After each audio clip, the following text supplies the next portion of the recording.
Australia နိုင်ငံ Queensland ပြည်နယ်မှာနေထိုင်တဲ့ဒီ Black Pan Cockatoo လို့ခေါ်တဲ့ကြက်တူရွေးဖိုးလေးဟာအခုဆိုရင်မိတ်လိုက်ရာသီကိုရောက်ရှိနေပါပြီ။သူနဲ့ဘဝတသက်တာလက်တွဲပေါ်ဖြစ်တဲ့အမလေးဟာနှစ်နှစ်မှအဖိုးတန်ဥတလုံးနဲ့ကိုတော့ဥလေရှိပါတယ်။ဒါတော့မှအဖိုးဖြစ်သူကသူမအတွက်ပြီးပြည့်စုံတဲ့အိမ်တစ်လုံးကိုရှာပေးနိုင်မှသာသူမဥမှာဖြစ်ပါတယ်။သူဟာခိုင်ခန့်ပြီးအခေါင်းပါတဲ့တစ်ပင်စီပိုင်းကိုလိုက်လံရှာဖွေနေပါတယ်။ဒါဟာပြောသလောက်မလွယ်ကူပါဘူး။ပြီးခဲ့တဲ့10စုနှစ်တခုအတွင်းပြင်းထန်တဲ့တောမီလောင်ကျွမ်းမှုတွေကြောင့်တစ်ပင်အခေါင်းတော်တော်များများဟာမြေခခဲ့ရပါတယ်။သူတွေ့တဲ့တစ်ပင်တစ်ပင်ကကျယ်ဝန်းပေမဲ့အခြေခံအုတ်မြစ်ကတော့လိုအပ်ချက်တွေရှိနေပါသေးတယ်။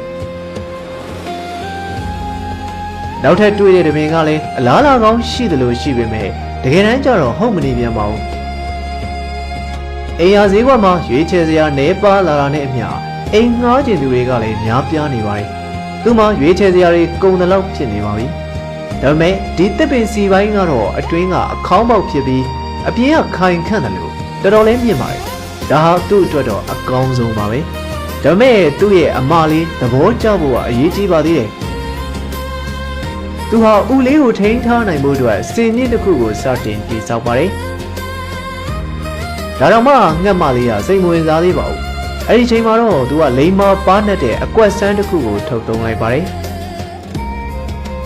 သူဟာအနေတော်ရွယ်စားရှိတဲ့တစ်ခတ်တစ်ခုကိုရှာဖွေလိုက်ပါတယ်။အခုတော့သူဟာတရိษံလောကမှာသူတို့မျိုးနွယ်စုတစ်ခုတည်းသာလှုပ်ဆောင်နိုင်တဲ့ထူးခြားတဲ့ပြကွက်တစ်ခုအတွက်အစင်သင့်ဖြစ်နေပါပြီ။အဲ့ဒါကတော့တစ်သားကြောင့်နဲ့စီတီးတာပါပဲအဲ့ဒီအတန်ကသူမရှာဖွေနေတဲ့ခိုင်ခန့်တဲ့အိမ်ဟာဒါပဲဖြစ်တယ်ဆိုတာကိုယုံကြည်သွားအောင်ဆွဲဆောင်နိုင်ပါလိမ့်မယ်နောက်ဆုံးမှာတော့ငှက်မလေးရဲ့အာယုံဆိုင်မှုကိုသူရရှိသွားပါပြီသူမရဲ့ပါးပြင်လေးတွေနီးမြန်းလာတာကသူမသဘောကျသွားပြီဆိုတာကိုပြသနေပြီးအခုဆိုရင်တော့သူမရဲ့အဖိုးတန်ဥလေးကိုဥဖို့အတွက်ဘေးကင်းလုံခြုံတဲ့အိမ်လေးတစ်လုံးကိုရရှိသွားပြီဖြစ်ပါတယ်။အာရှာလို့အမည်ရတဲ့ဒီကျတစ်မလေးဟာပထမဆုံးချိန်မိတ်လိုက်ခြင်းတဲ့ကာလကိုစတင်ရောက်ရှိလာပါပြီ။သူမဟာပတ်ဝန်းကျင်အထီးတွေကိုဆွဲဆောင်နိုင်ဖို့အတွက်တစ်ပင်ချေရင်းမှာအနက်အမှတ်သားတွေပြုလုပ်ခဲ့ပါတယ်။သူမရဲ့စီးထဲမှာပါတဲ့ဒီအချက်ပြအနက်ဟာမာလေးလို့ခေါ်တဲ့ကျတစ်ထီးတစ်ကောင်ကိုဆွဲဆောင်နိုင်ခဲ့ပါတယ်။မာလေးဟာအနက်နောက်ကိုလိုက်လာရင်အာရှာကိုတွေ့ရှိသွားပါတယ်။အာရှာကတော့သူ့ရဲ့ချင်းကပ်လာမှုကိုအကဲခတ်ပြီးစောင့်ကြည့်နေပါတယ်။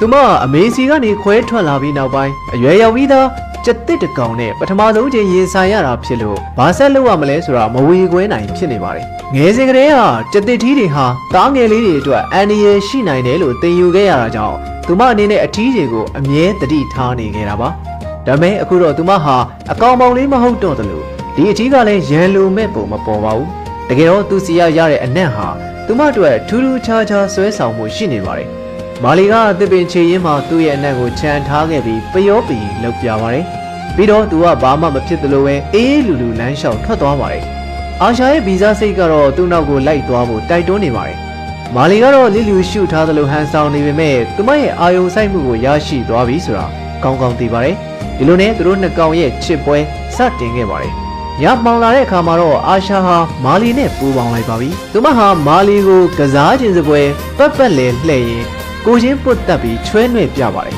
လူမျိုးပြိုပေါ်ဝင်စားမိတ်လိုက်ခြင်းဟာစတင်သွားပါပြီဒါဟာကြန့်ခိုင်မှုကိုစမ်းသပ်တဲ့ပွဲတစ်ခုလည်းဖြစ်ပါတယ်သူတို့ဟာတညာလုံးကနေနောက်တစ်နေ့ထိမိနစ်အနည်းငယ်စီချားတစ်ခါမိတ်လိုက်ကြပါတယ်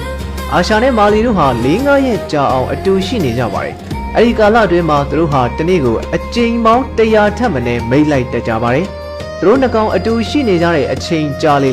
အာရှာကိုဝင်ရနိုင်ဖို့အခွင့်အလမ်းပိုများလေပဲဖြစ်ပါတယ်အာရှစင်ထီးတကောင်ရဲ့ခန္ဓာကိုယ်မှာစီးတွေကခြေထောက်တစ်ချောင်းစီးကျနေပြီးဦးခေါင်းဘေးတစ်ဖက်တစ်ချက်စီမှာရှိတဲ့အကျိတ်တွေကနေလဲဟော်မုန်းတက်တီကျွဲဝတဲ့အရေးတစ်မျိုးစိတ်ထွက်နေပါတယ်အဲ့ဒီအရေးတွေကနေထူးခြားတဲ့အနက်အသက်တစ်ခုကိုထုတ်လွှတ်နေတာပါအသက်30အရွယ်ရှိပြီဖြစ်တဲ့ဒီအာရှစင်ထီးဟာတက်စထရိုစထရွန်ဟော်မုန်းအရှိန်ကြောင့်လိမ်စိတ်ပြင်းထန်ပြီးရန်လူလွယ်တဲ့အခြေအနေကိုရောက်နေပါတယ်သူဟာအဖော်ရှာဖို့စတင်စ조사နေပေမဲ့အာရှစင်မတွေဟာတစ်နှစ်မှာ3ချိန်သာမိတ်လိုက်ခြင်းတဲ့ကာလဖြစ်ပေါ်တတ်တာကြောင့်အချိန်ကိုက်ဖို့ကအလွန်အရေးကြီးပါတယ်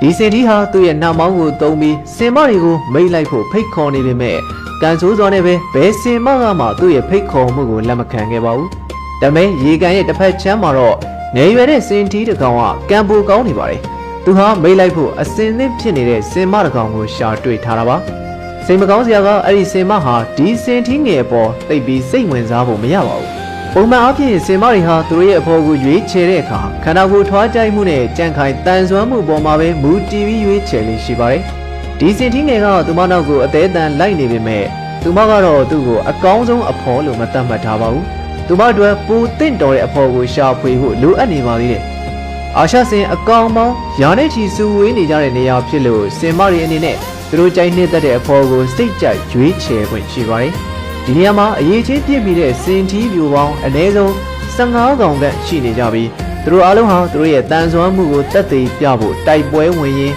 စင်မရဲ့အာယုံဆိုင်မှုကိုရရှိဖို့ကြိုးစားနေကြပါတယ်။စင်တီးနှကောင်ကသူမရဲ့မျက်နှာသာရဖို့အတွက်အပြန်လှန်တိုက်ခိုက်နေကြစဉ်မှာပဲစင်မဖြစ်သူဟာသူမသဘောကျတဲ့အဖော်ကိုရှာတွေ့သွားပါပြီ။သူမဟာအမီးကိုဟိုဘက်ဒီဘက်ရမ်းခါပြီးပျောပီလှုပ်ပြရင်စင်တီးကိုသူမအနာချင်းကပ်လာဖို့ဖိတ်ခေါ်လိုက်ပါတယ်။စင်တီးကလည်းအဲ့ဒီဖိတ်ခေါ်မှုကိုဝမ်းမြောက်ဝမ်းသာလက်ခံလိုက်ပါတယ်။တန်ချိန်4တန်လောက်ရှိတဲ့စင်တီးတစ်ကောင်အတွက်မိတ်လိုက်တဲ့အနေအထားဟာအနေငယ်အစင်မပြေစရာဖြစ်နေပေမဲ့မိတ်လိုက်မှုပြီးမြောက်ဖို့အတွက်စက္ကန့်30ခန့်သာအချိန်ယူဖို့လိုအပ်ပါတယ်။စင်မရဲ့မိတ်လိုက်ခြင်းတဲ့ကာလဟာရက်အတော်ကြာအောင်တည်ရှိနေတတ်တာကြောင့်ဒီစင်တီးဟာသူမနဲ့အချိန်ချင်းမိတ်လိုက်နိုင်ဖို့အတွက်သူမရဲ့အနားမှာပဲဆက်လက်ရှိနေမှာဖြစ်ပါတယ်။အားလုံးပဲအဆုံးထိကြည့်ရှုပေးတာကျေးဇူးတင်ပါတယ်။